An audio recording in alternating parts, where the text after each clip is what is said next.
Bab 43. Kehormatan Negara Ki. Kabur. Hanya ini satu-satunya pilihan.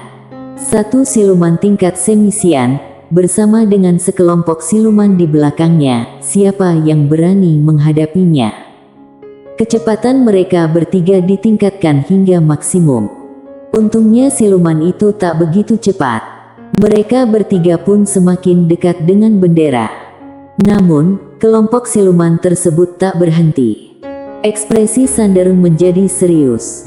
Sebenarnya apa yang dilakukan Gary, sehingga siluman itu terus mengejarnya? Tak lama kemudian, mereka bertiga tiba di depan sebuah panggung batu, di atasnya terdapat bendera Akademi Guanxuan. Dan di depan panggung batu, ada 5 orang. 3 orang dari negara Qi, Jeff dari negara Ye, dan satunya lagi adalah pria yang mengenakan jubah abu-abu. Pria itu duduk di atas batu besar di samping, dengan sebatang rumput liar di mulutnya, terlihat seperti preman. Kelima orang itu melihat ke arah Sander serta yang lain. Kemudian melihat ke belakang mereka dan mengerutkan kening. Sander menoleh, melihat para siluman itu masih tak menyerah. Ia menatap Gary dengan serius. Apa yang telah kau lakukan? Apa yang bisa aku lakukan? Dia sangat aneh. Bagaimana mungkin aku melakukan sesuatu terhadapnya? Jawab Gary.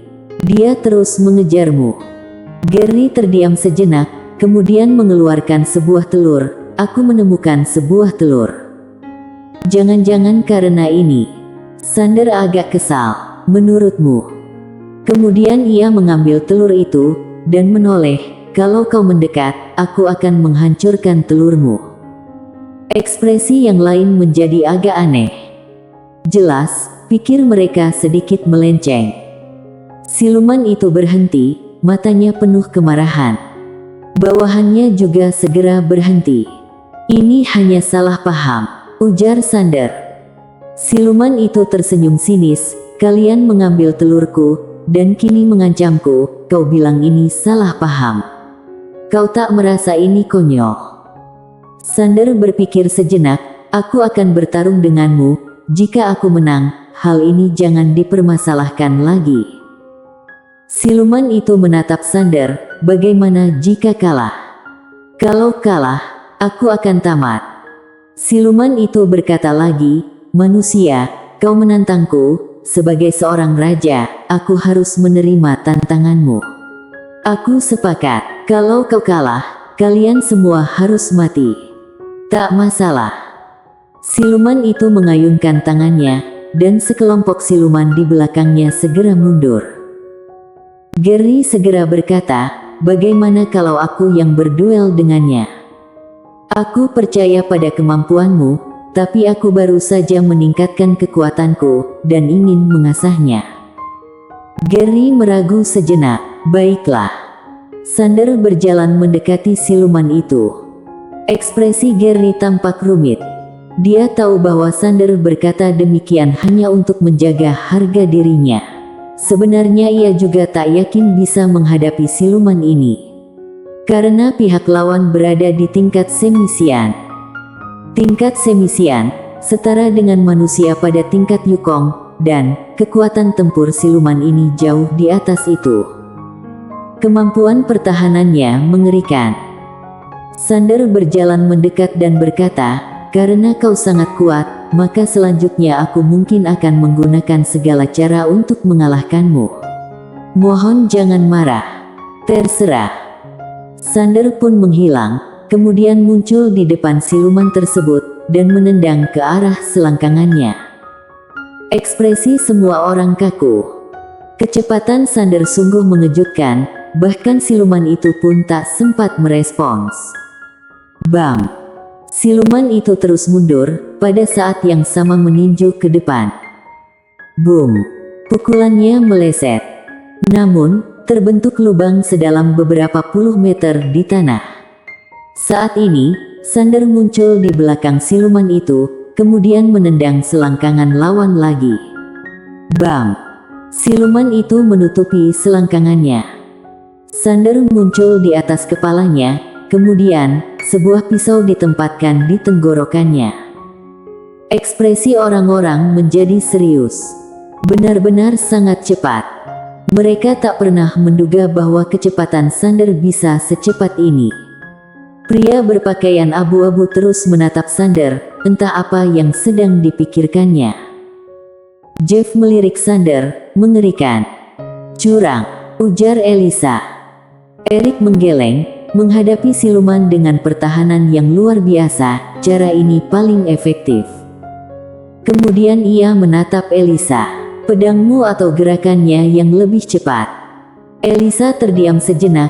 "Satu serangan pedang tak akan bisa membunuhnya. Aku kalah." Ekspresi Erik menjadi serius. "Jika berduel dengannya, aku juga sulit mengalahkannya." Kemudian ia melihat ke Sander di kejauhan. Tak disangka, negara N yang selalu terbelakang memiliki seorang jenius seperti dia. Sander tak membunuh siluman itu. Ia mundur ke samping, kemudian meletakkan telur itu di tanah. "Ini telurmu." Siluman itu menatap Sander. "Kecepatanmu tak normal." Sander tersenyum dan tak berkata apa-apa. Setelah terdiam untuk beberapa waktu, siluman itu menyimpan telurnya. "Aku mengaku kalah. Kita sudah tak saling berutang." Kemudian ia dan siluman lainnya pergi. Sander diam. Kecepatan. La menyadari ketika kecepatannya mencapai puncaknya, itu benar-benar mengerikan. Sayangnya, siluman ini tak cukup kuat, sehingga dirinya tak dapat melampiaskan nafsu tempurnya. Sejak mengalahkan bayangan di lantai 9 menara ujian, ia belum pernah bertemu lagi dengan lawan yang bisa membuatnya merasakan ancaman. Seolah teringat sesuatu, Sander berbalik dan melihat ke arah Panji. Menyadari tatapan Sander, pria berpakaian abu-abu menunjukkan senyuman penuh artil. Sedangkan Erik tiba-tiba tertawa. "Panji, dia ingin menantangmu, hahaha." Panji perlahan menutup matanya. "Ini bukan medanku." Erik tertawa. "Aku mengerti. Dataran tengah negara es barulah medan perangmu. Pria ini memang lumayan, namun belum bisa melawanmu." Panji menggeleng. "Baik dia maupun Jeff, target mereka kali ini adalah aku. Itu berarti mereka memiliki kepercayaan diri. Aku tak akan meremehkan mereka, karena itu adalah tindakan bodoh." Kemudian ia melirik Sander di kejauhan. "Apabila ia tak mengungkapkan kekuatannya, ketika kau bertarung dengannya, kecepatannya cukup untuk membuatmu tak berdaya. Alasan kenapa siluman tingkat semi langit itu kalah begitu cepat adalah karena terlalu meremehkan lawannya." Erik mengangguk. "Aku mengerti." Panji perlahan menutup kedua matanya. "Kehormatan negara Ki selama ribuan tahun akan aku jaga. Aku tak akan membiarkan siapapun menghalangiku." Bersambung. Bab 44, Menemanimu. Sander, Grace serta Gary duduk di samping dan melihat ke kejauhan, menunggu Henki. Namun, setelah 2 jam berlalu, Henki tak kunjung muncul. Ekspresi ketiganya menjadi agak murung. Gary tiba-tiba berkata, "Tenang saja, kalau ada yang mengundurkan diri, akademi akan membawanya pergi. Jadi, seharusnya ia tak ada masalah." Sander mengangguk. Meski tak banyak berinteraksi dengan Henki, ia masih berharap agar pihak lawan bisa lolos ujian. Namun, pada saat matahari terbenam, Henki masih belum muncul. Sedangkan orang-orang dari negara lain sudah bermunculan. Setelah mereka sampai, sekitar 20 orang muncul satu persatu. Pada saat ini, waktu ujian hanya tersisa 1 jam lagi. Gary melihat pria berpakaian abu-abu di kejauhan. Dia adalah Wirya, jenius dari Yongzhou. Wirya tiba lebih awal dari mereka. Saat ini, menyadari Sander menatapnya, pihak lawan tersenyum tipis. Sander juga tersenyum. Bisa dianggap saling menyapa. "Menurut perhitunganku, ada orang dari 19 negara di sini. Kalau tak ada orang dari negara baru, itu berarti 19 negara bersaing untuk masuk 10 besar. Sander mengangguk, ia melihat ke kejauhan, namun tak ada lagi orang yang muncul. Kemudian, Luna tiba-tiba muncul. Melihatnya, semua orang tahu bahwa putaran kedua ujian telah berakhir. Namun, Gary tiba-tiba menunjuk ke kejauhan. Lihatlah. Sander menoleh, di kejauhan ada seorang pria sedang berlari ke arah mereka, tampak sangat kewalahan. Wajah pria itu pucat, tangan kanannya menutupi perutnya, dan darah terus keluar dari ujung jarinya. Semua orang menatap pria yang berlari itu tanpa berkata-kata. Luna juga tak berkata-kata. Di depan mata orang-orang, pria itu berlari ke depan Luna. Aku tak terlambat, bukan? Kau terlambat.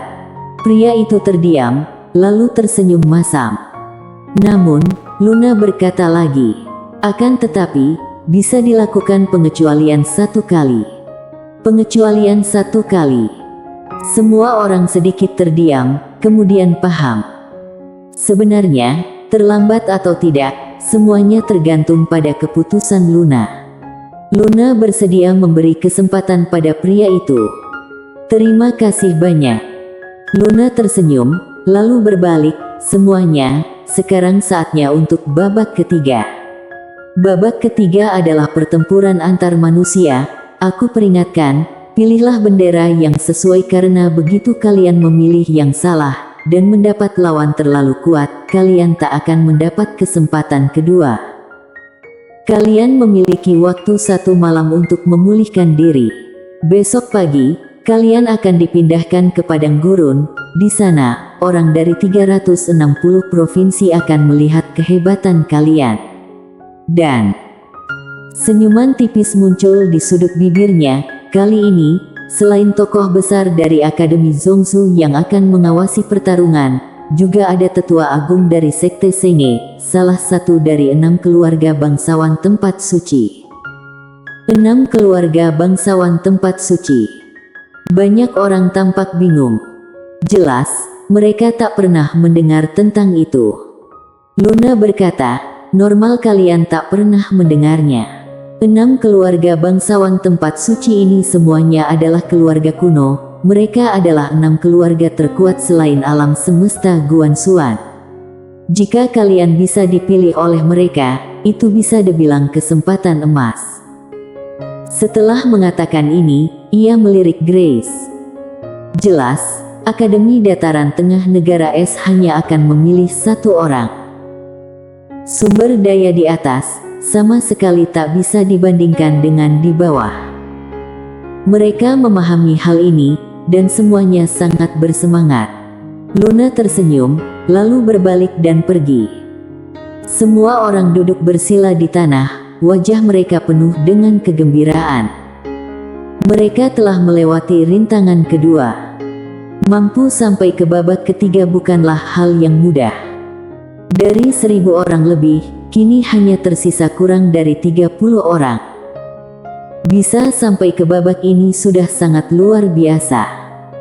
Sander serta kedua temannya duduk bersama, dikelilingi oleh api unggun, lalu mengeluarkan seekor ayam dan mulai memanggangnya. Mereka masih butuh makan.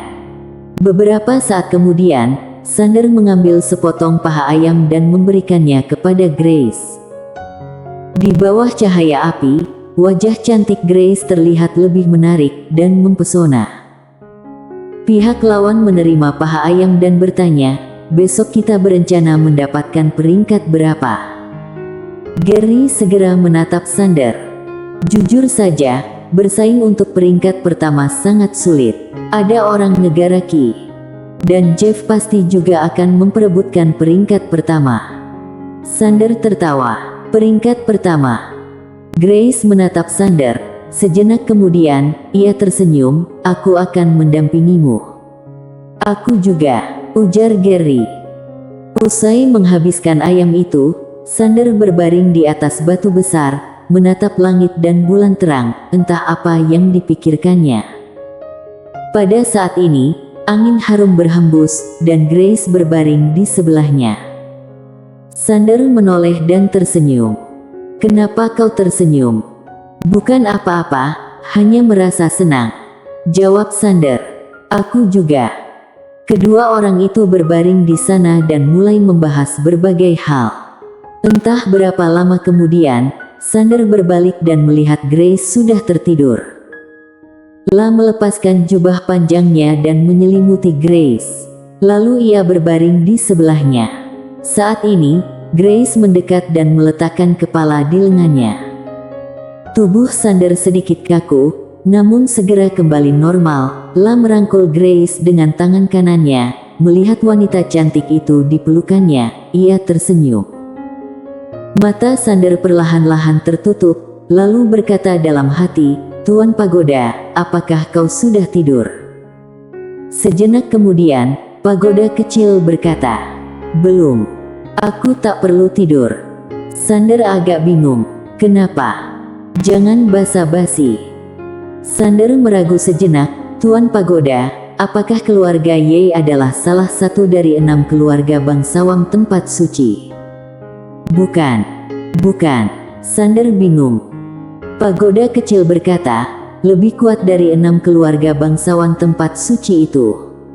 Sungguh. Pagoda kecil lanjut berkata, "Di alam semesta Guanxuan ini, keluarga Ye termasuk dalam kategori yang sangat-sangat hebat. Jadi, kau harus berusaha sekuat tenaga, mengerti?"